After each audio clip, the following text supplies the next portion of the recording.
Many people are disturbed when they see roadkill, but I get a little bit excited. I'm not some sick freak that gets off on dead things. I just run a bone jewellery Etsy shop. I source my bones ethically. I don't have the guts to hurt living beings, so I usually find them in forests or on the side of the road. You have to treat bones carefully. They once were alive, and I think they still hold their essence. My work honours the creatures. I hold small funerals for each animal I come across. I light some candles and incense, play some soft music, and say a small prayer.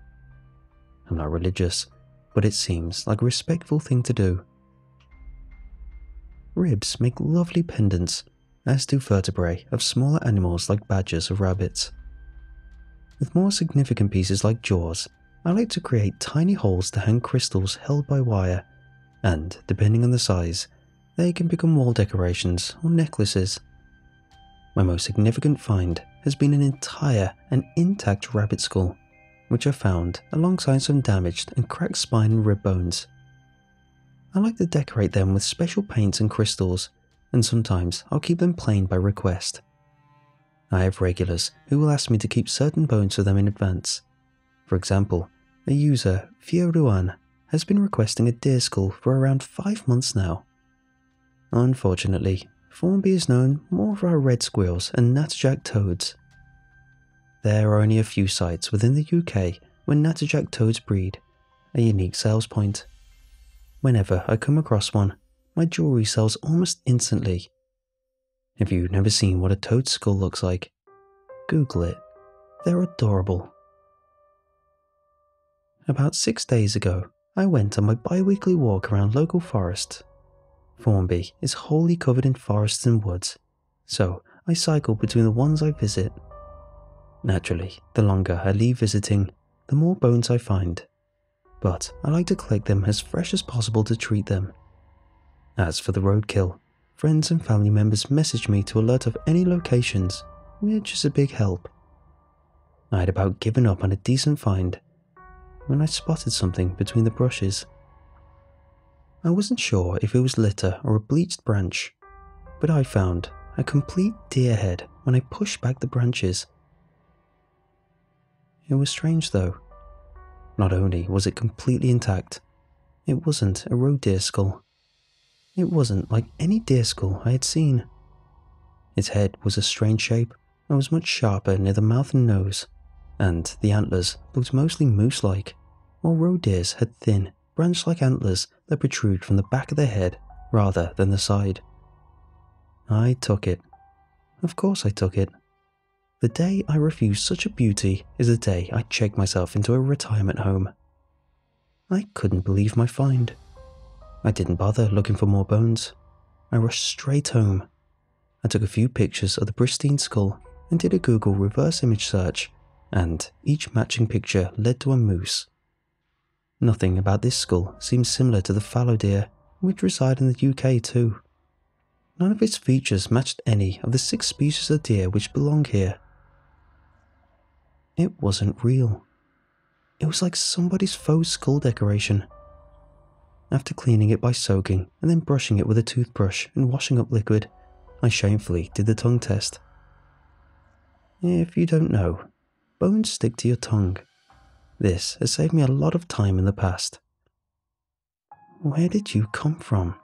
I found myself asking it, as if it would be able to move its jaw without muscle and share with me its origins. So I brought it up with some online friends who enjoyed taxidermy until I got an answer from my Canadian friend, Ashley. Ashley confirmed it was a moose, which technically is a species of deer. So there was one question answered, but I was still left wondering how it got here. I messaged Fioruan alongside a picture of the moose skull. Not many people consider moose and deer to be the same thing. If he didn't want the head, I was free to decorate it as I wished. Fioruan met me with negative energy. He told me to place it back as it wasn't like any deer he had seen. I reminded Fioruan he lived in Ireland and our species differed, but he seemed adamant that the skull was trouble. I pressed him for answers, unsure if he was just freaking out because he wanted a more traditional white-tailed deer skull. But he blocked me. I didn't dare ruin the beauty of this moose head. No paint would justify it, but I found a beauty in wrapping wire and crystals between the antlers. Part of me wanted to keep it, but I figured that I would place a listing for it, and if I were really against selling it, I would refuse it if anyone wanted to pay the £475 price tag for it.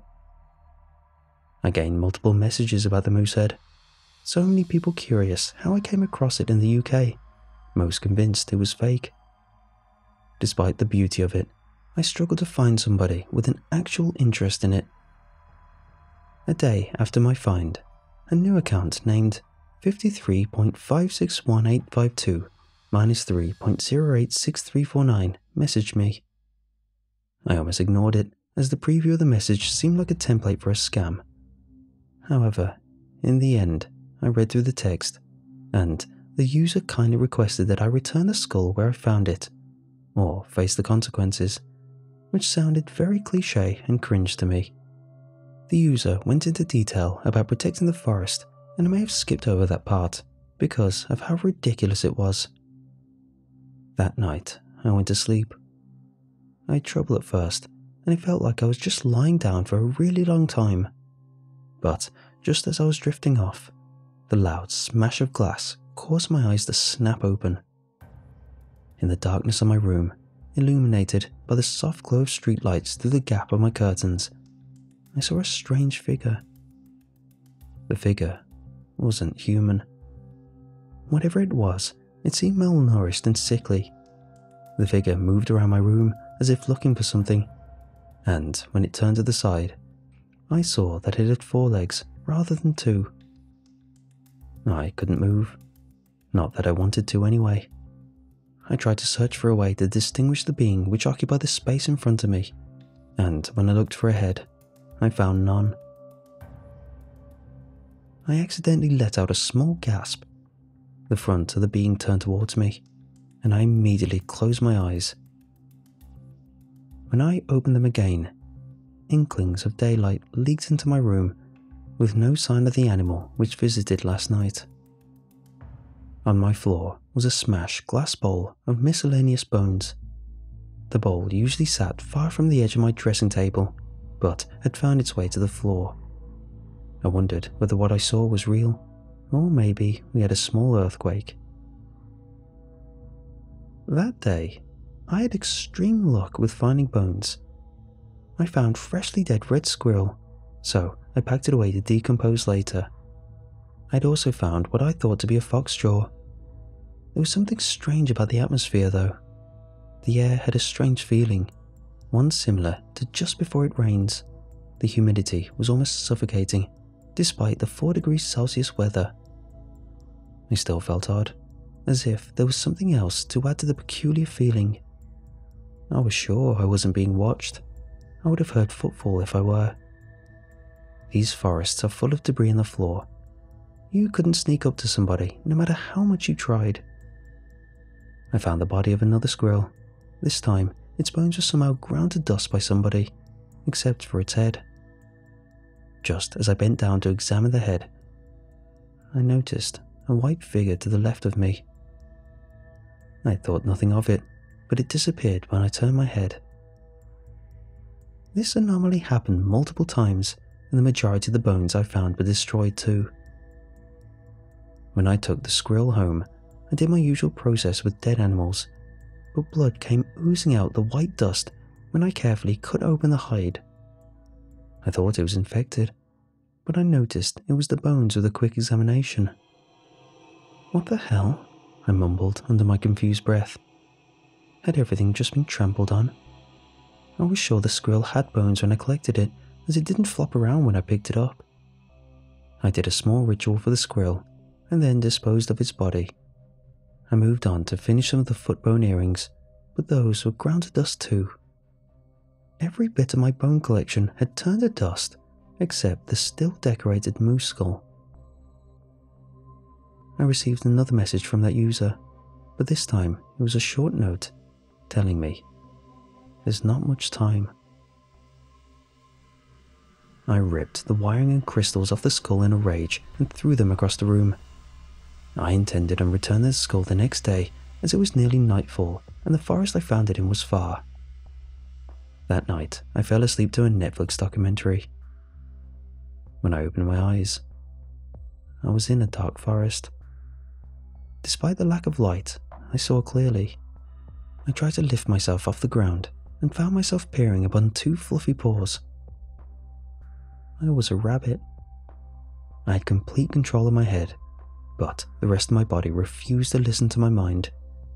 It felt like I was glued into place. I watched as a large, bony creature crept around the area in front of me, its movements slow and graceful.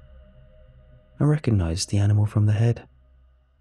It was a moose, but instead of its normal fur, it was skeletal. Soon I heard scuffling from the side of me. In the corner of my eyes, I saw a fox, crouched, ready to pounce.